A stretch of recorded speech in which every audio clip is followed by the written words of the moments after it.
Flexibility. In this section, we're going to be discussing the importance of flexibility. Flexibility. Change is a constant in life, and flexibility plays a very crucial role in ensuring that we are able to maneuver through this change.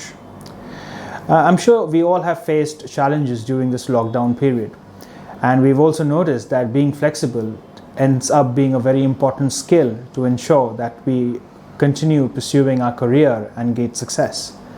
So let's try and understand how we can be more flexible as far as our career goes, and most importantly, how can we use this flexibility to gain more success. What is flexibility? Flexibility is our ability to adapt. Situations are constantly changing, businesses are dynamic, the environment is constantly changing. All of this requires that we adapt to new situations and new circumstances. This adaptability ensures survivability. The more quicker we are able to adapt, the more flexible we become. And the more flexible we are, the easier it is for us to overcome challenges. Flexibility is the ability to adopt new routines and patterns. I'm sure you all have a fixed pattern that you'll go through. You'll wake up at a certain time, cook food at a certain time, go to office at a certain time, do certain things only on the weekend. These patterns tend to be very rigid and fixed. But being flexible is about breaking past these patterns. Now, as we know that change is a constant, so sooner or later certain patterns will change. Therefore, it's very important to keep in mind that in order to be flexible, we should be willing to let go and adopt new patterns. Flexibility is also our ability to change focus. We are so driven towards our goals and ambitions that even a slight change in focus tends to upset us.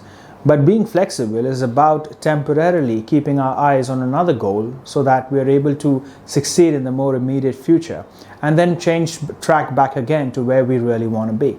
Such kind of flexibility not only ensures smooth transitioning between phases, but also ensures and guarantees success. Flexibility also demands that we should have the ability to reshape our job role. If you're in a work environment where the same things are expected out of you every day, then that's fine.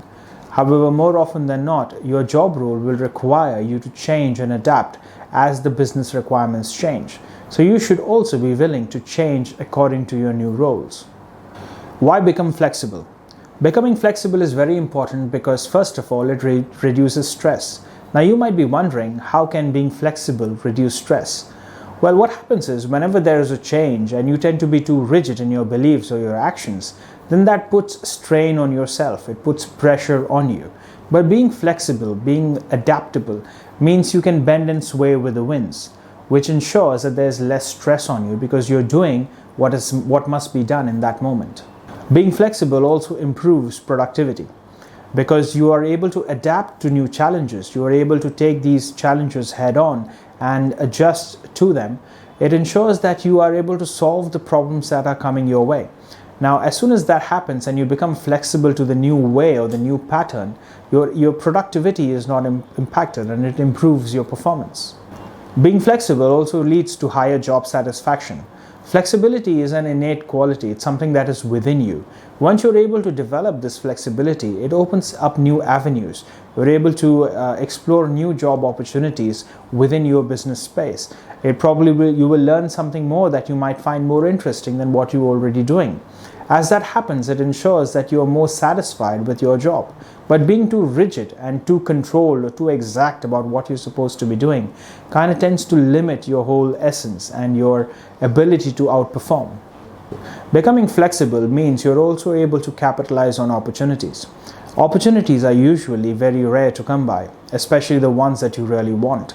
Now, when an opportunity comes by, you got to be ready to adapt to the challenges that will be thrown at you. So being flexible ensures that you capitalize on these opportunities and make the most of them. How to become flexible? Alright, let's spend some time now trying to understand how we develop the flexibility attribute that is needed to ensure career success. Flexibility is a skill that has to be learned and practiced. Flexibility is not easy because it requires us to constantly change our thinking patterns, our behaviors, and so on.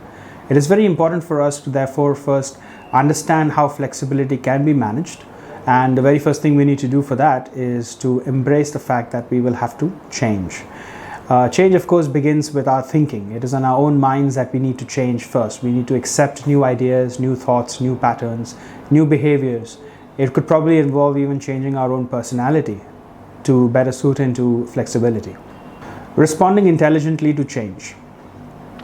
Whenever there is change and it requires that we become more flexible, we need to learn to not immediately react to that change that is happening. Usually when there is a change that happens, we feel a range of emotions like anxiety or anxiousness or fear or insecurity. It is better to at that time take a step back and reflect on the feelings that we are feeling. And rather than immediately reacting, just take a step back and look at what are the emotions that we are feeling so that we can become aware of them. One of the things to understand that we have to expect change. Nothing lasts forever, and that's a given. So whether you're in a business or in your personal life, things are always changing.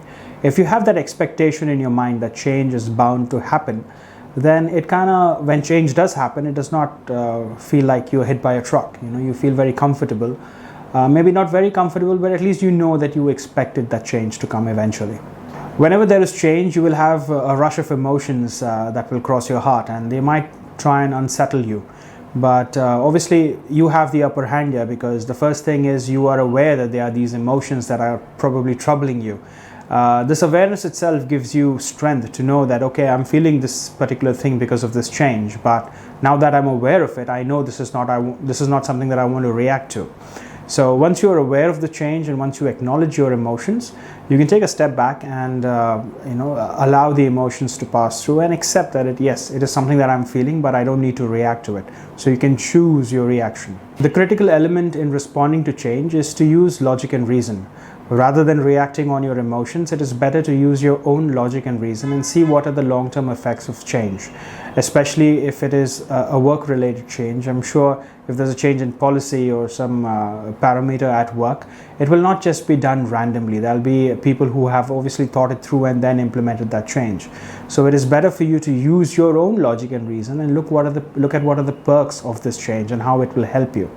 That will ensure that when you react to the change, it is more matured and after you've taken a holistic view at what the change actually involves. Become aware and expect the unexpected. Change and flexibility obviously go hand in hand. Now, whenever there is change, and if it is something that you were not expecting, then obviously it will trouble us. And it doesn't matter how hard you practice. I mean, unexpected change is unsettling. But what we can do is prepare ourselves for things that we do have control over. So in your workspace, always look for things that are changing. Always look for the updates that could probably impact the way your business is running or the way you are speaking to your customers. If you keep your eye out and be aware of these changes, you can actually identify these trends and know that eventually something will change in this particular parameter or in this particular policy. Research new ways of working. Self-improvement plays a very crucial role in ensuring flexibility. The thing with self-improvement is you're not changing because someone else or something else wants you to change. You're changing because you want to change. You are the change that is inspiring yourself. So this self-improvement plays a very crucial role in ensuring that you become a person who is flexible. Now, whatever our work is, whatever we do, we are usually very stuck to the same routines and patterns that we follow. But in order to be successful, you have to make it your goal to get better and better. And if you're focused on self-improvement, then you tend to always focus on things that will help you do your job better. Look for better ways of doing your work. This will not only make you efficient, but the other perk of this is it will give you time to focus on other opportunities. So for example, you're doing a particular job role, but you've become so efficient that you have a lot of extra time at your hand. This could probably ensure that give your boss the opportunity to delegate things to you, and you get your job role broadens. Being flexible ensures that it opens avenues up for you and you get more opportunities coming your way. In order to maintain flexibility at workspace, we also need to keep an optimistic state of mind. Obviously, being in a negative and defeated state of mind is not really going to help you adapt to change. You need to be in an optimistic mindset. Now, this optimistic mindset is not very difficult to maintain. It's just a matter of focus. Usually, we tend to get bogged down or get into a negative or limiting state of mind because we tend to focus on those things that actually impact us and focus on what's the worst that could happen. Rather, it's better to focus on what's the best that could happen or what good can come out of it. The moment you change your mindset by looking at a glass and saying, the glass is half full, it's not half empty, then that puts you in a positive state of mind. Mind you, in such a situation, I'm not saying that you ignore the negatives or just, disregard them. You be aware of them, yes, but don't let those negative or limiting facts bog you down. You still have to be in a positive state of mind. Being flexible also makes you an asset. I mean, I'm sure you must have heard this either from your leaders or your managers, that they always want people who have rigor and who are passionate to do their work. One of the things that passionate people need is flexibility, because if you're not able to adapt to business challenges and meet the requirements despite the odds, then no one will look at you as an asset. In order to become an asset to an organization, you need to be flexible. Detachment is a very simple concept. Detachment is basically not getting too attached to things, whether it's it's the person you work with the person you work for, the company you work for, the business you work for. If we tend to get too attached, too emotionally attached, then we are very hesitant to change our patterns, change the way we do stuff. It is important to therefore learn the art of detachment. I'm not saying it is bad to get attached. It is fine to be attached to people and your work environment and whatever the business is, but things can always change. So it is better to have a mindset where you know that yes, you are attached, but you should also be ready for the fact that you might have to detach from these surroundings or this particular way of life. Usually people tend to get detached with their immediate peers or the bosses that they work for. Now, this kind of a detachment is obviously very emotional. So the moment there is some change that happens, then people tend to get uncomfortable, and I do not want that change to occur. Like if I give you my example, there was a time when I used to work with a team and I was very attached with the people there. But then I had another work opportunity come my way. It was of course in the same company, just another line of business. Now I had to choose. I had to make two choices. Either I stick with the people that I was comfortable with and that I was attached with, or I move on to this new line of business where it was a completely new job role, completely new set of people. Obviously at that stage I chose to move to the new business, to the new job role, because I felt that if I remained where I was and if I did not change and if I did not be flexible, I would not grow. Well, a few years later I got my first promotion in that new business. So with this example, all I'm trying to say is that you got to be open-minded and not be too attached to people, especially in a work environment. It is good to build that bond and have that rapport, but when it comes time to change, always be willing to be flexible. Last but not least, in order to practice perfect detachment, always remember that no one is asking you to give up on your goals. Your goal should always be of prime importance. There is no negotiating on the fact of what your goal should be. But in my opinion, even if the goal is the same, the path to your goal can always change. Say for example, you might say in the next 1 year, I want to become a manager. It might not take you 1 year, it might take you 1.5 years. The extra 6 months went because your career took a detour through some other process and it took a little bit of more time, which is still fine. The point is, just because your path changes temporarily, that does not mean you change your goal. Your goal always has to remain the same. The path sometimes might be shorter, sometimes might be longer. So don't be attached to the path. Always be attached to the end goal. How to demonstrate flexibility? It is one thing to have the attitude of flexibility. It is another thing to have the knowledge required to be flexible. But another very important aspect is to demonstrate the behaviors and the actions that actually would make your business feel that you are a very flexible person. So let's talk about a few points that will help you demonstrate the attribute of flexibility in your workspace. First thing to remember, of course, is that flexibility makes you an asset. Always try and demonstrate the fact that you're flexible. By demonstrating this attribute, automatically your leaders, your managers, your peers will look up to you and say that, wow, this guy is able to adapt to change and is so flexible, which is nice, and this is something that they can learn from you or probably mirror from you. So this kind of builds a different kind of a persona, a different kind of a personality for yourself, and obviously then your managers or your company will feel that you are an asset. The next point to remember is to be supportive.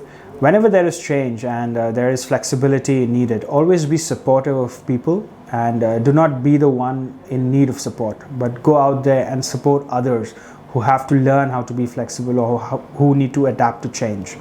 This will ensure that you obviously demonstrate that ability of flexibility by supporting others and helping them through a transition and helping them how to actually become flexible.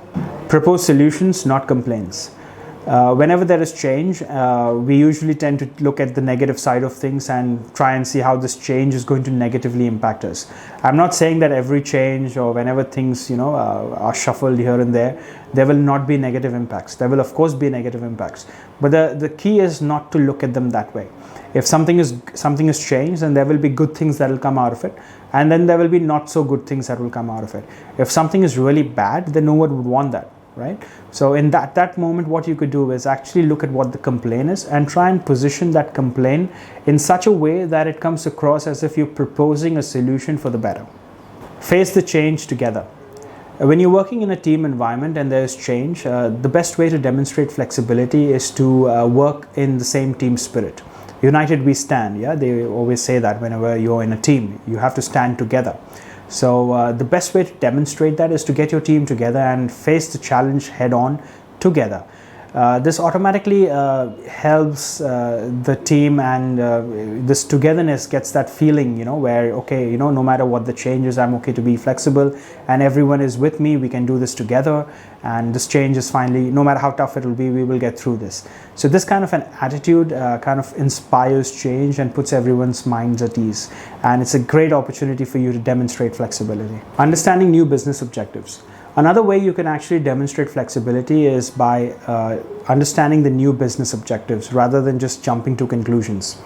Usually when there is an update or there is a change, people just jump to conclusions without really reflecting on what the change is about or what good is going to come out of it. Rather, I suggest you take a step back and you actually try and critically analyze what the change is, what is actually happening. Is it going to benefit you? Is it not going to benefit you? Is it going to help the team? Is it not going to help the team? Get all those things first, analyze and think it through before you actually make up your mind. So that if tomorrow there's, say, some gossip or someone is just expressing some dissatisfaction, you can actually be the first person to convince them. Don't just leave that up to your manager or your boss. You could actually be the one to tell them that, this change, although it's happening, these are the positives and these things are really going to help us in this way. Demonstrating creativity. Being flexible, embracing change requires that whenever there are challenges, you demonstrate creativity. You don't be limited to old methods and old techniques and apply the same things every now and then. You have all the rights to be creative. One of the reasons businesses change and new things, new policies are adopted is because the business wants to be creative. They want to do new things and better things to be more profitable. So what you need to remember is you need to get creative as well. So once you get creative, you'll be able to apply your creativity to new challenges and new problems and come up with better solutions. This kind of an approach and this demonstration of creativity will portray the quality of flexibility within you. Here's an activity you can do that demonstrates flexibility. You are a top performer or leading a top performing team. There is an unexpected change in company policy or a client requirement, KRAs, etc. Now this news is going to negatively impact your performance. Try and answer the following questions. How do you react to such news? What do you say when you're asked for your opinion about this change? How do you ensure that your team or you as an individual transition comfortably through this change and demonstrate flexibility? Hey guys, welcome back. We have here with us Satish sir, who is the founder and MD of Athena eLearn. He has 40 plus years of experience in this field, and I think it would be a great idea for us to listen to what he has to say today. We're going to be asking him a few questions relating to conflict management, problem solving and flexibility. I'm sure he has some great insights to share with us, so let's get rolling. Hello sir, welcome. Hi.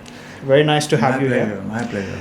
My first question for you today would be, what are some of the challenges that you have faced, especially related to conflict management, and how have you overcome them? We'd love to hear some of your experiences. Sure. I hope you're ready for a little longish answer, but here it is.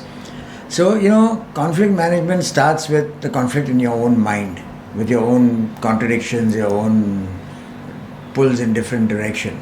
And I think if you can conquer that, you've done more than half the answer. Right. The other thing to realize, and I think many of you who are younger will not see it right away, is that the way you handle conflict changes with experience. So as you grow older, not only on age, but also in terms of the experiences, the kind of people you interact with, you deal with, your seniors, your juniors, your colleagues, you start realizing that a lot of things that you did, you might have done differently if you could revisit them. Right. Hopefully there are not too many which require a change in approach, but yes. So I think how have I managed conflict management? I would like to share what I do today rather than what I did 20 years ago, because 20 years ago what I did I can't possibly put on a camera. But I think if you were to do 2 or 3 things, I think you have kind of begun the solution itself. One, I think you need to understand the perspective of the other person. Just as you expect him to understand yours, if you understand where he comes from, I think you've kind of done the first step. Often the answer is not necessarily what he says or what you say. The answer is a completely third answer. Mm-hmm. And the whole idea of a solution in a conflict management is to find that third common ground. Mm-hmm. How have I done it in real life? Well, it a lot depends on who the person is. Is it my colleagues? Is it people who are reporting to me? Is it my customer? Is it my vendor? There are various ways to do it. And I by nature I get very excited, or I'm pretty hot-headed. Mm-hmm. So sometimes one answer of conflict management is, and I've done that recently, I've actually left it to one of my colleagues who's cooler and calmer to manage this whole thing, and it worked out very well. Okay. So but that itself required me to acknowledge that was the best way to do conflict management. Yes. So to close the answer to your short question and long answer, there are no tailor-made one-size-fits-all solutions. Keep in mind that you want a solution, and once you know that, the conflict will resolve itself. Okay, that's amazing. I mean, I think it's a very insightful way of looking at things, and considering your experience, obviously, I guess the most practical way forward is, as you said, to understand the other person's perspective, and the solution especially is something else. I mean, we don't really realize those things. Another question. So how do individuals, deal with a boss who has conflicting beliefs? How do we go about that? If I may just say, so we are okay with peers, it's still okay, we can manage that. But with the boss, it's different. Yeah, so exactly. So what you need to do, and all of us have been bosses at some stage. Some of you will become bosses. Some of you report to bosses today also. Yeah. And I think the basic core principle doesn't change. Is it a conflict of values and ethics? In which case you don't give up. Like if your boss was to tell you go and bribe someone or something, you don't want to surrender to that. Yeah. If it's a matter of factual interpretation and discussion, then if you are objective and you're adding value, then I'm sure any boss will listen to what you're saying. Right. But bosses are bosses, just as you are you. And therefore sometimes the solution might not be what you had thought it was.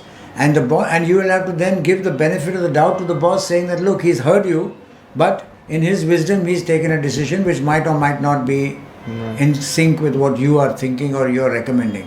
So either you accept that, or you accept that you haven't been able to put forth your argument properly, and therefore you need to reshoot that particular piece of conversation. Okay. You need to converse with him and try and present to him what is it that you're trying to say. Yeah. And if a boss is objective, and if he doesn't have an ego, he'll listen to you. Okay. Makes sense. I think it's very practical advice actually. You stick to your principles. Stick to your values and principles, not up for compromise at all. Cool, makes sense. Now we're going to a little bit of problem solving, yeah. So, problem solving is something that people usually think is better left up to the higher management.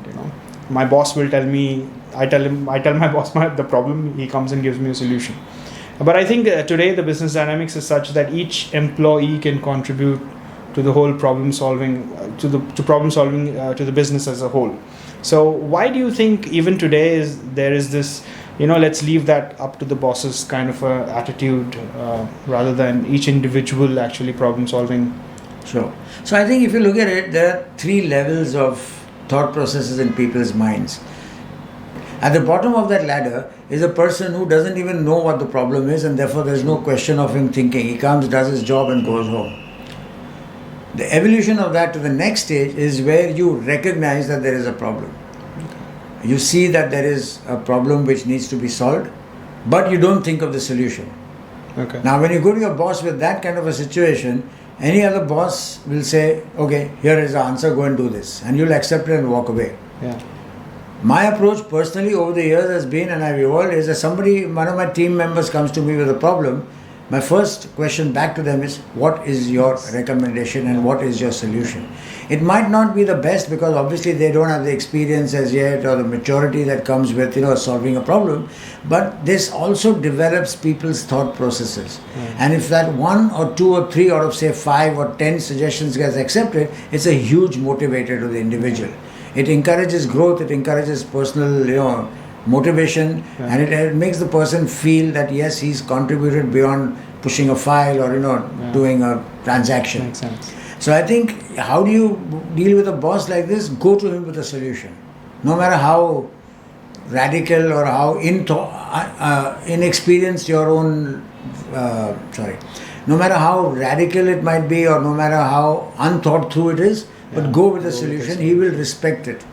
Okay. He will see, because I think what will happen is, he will see himself 20 years ago when he went to his boss with a solution and expected an acceptance. Yeah. So I think that's the way to deal with a boss, Yeah, I like the point that you made, that it adds to independent thinking. Absolutely, That's and very growth of the important. individual. Yeah. Cool. Would you please describe an instance for us where flexibility played a crucial role in your career? Sure, I can give you many, but let me try and give you a couple.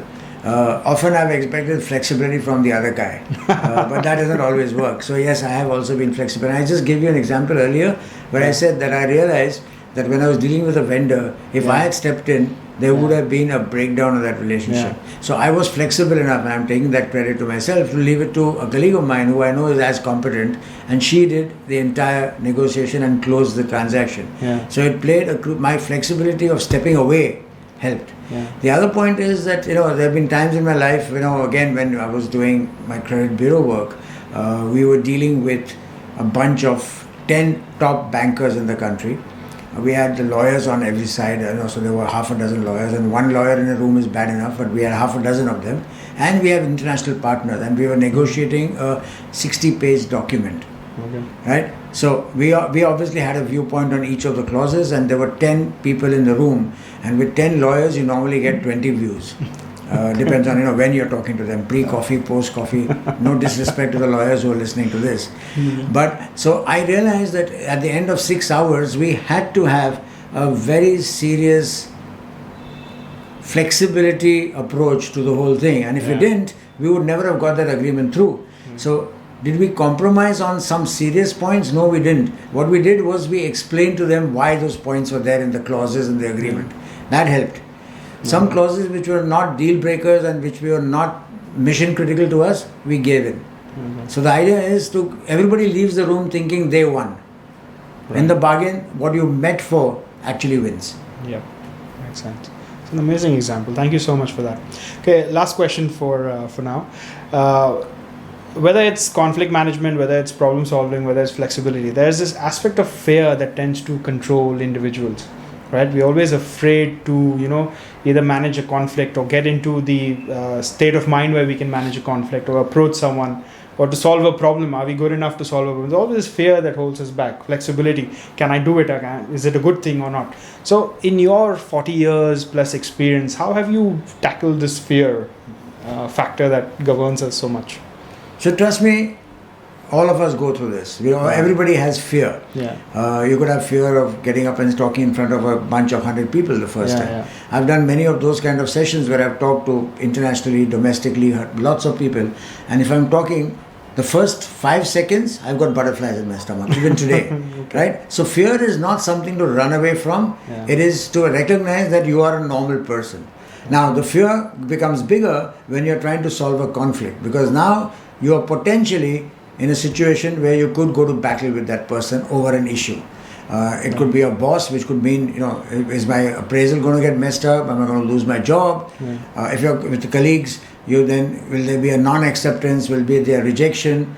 But I think if you're objective in what you're trying to present, and if you present it logically, and I always use a word that, you should come with something defendable. It doesn't have to be right or wrong. It has to be something that you can defend.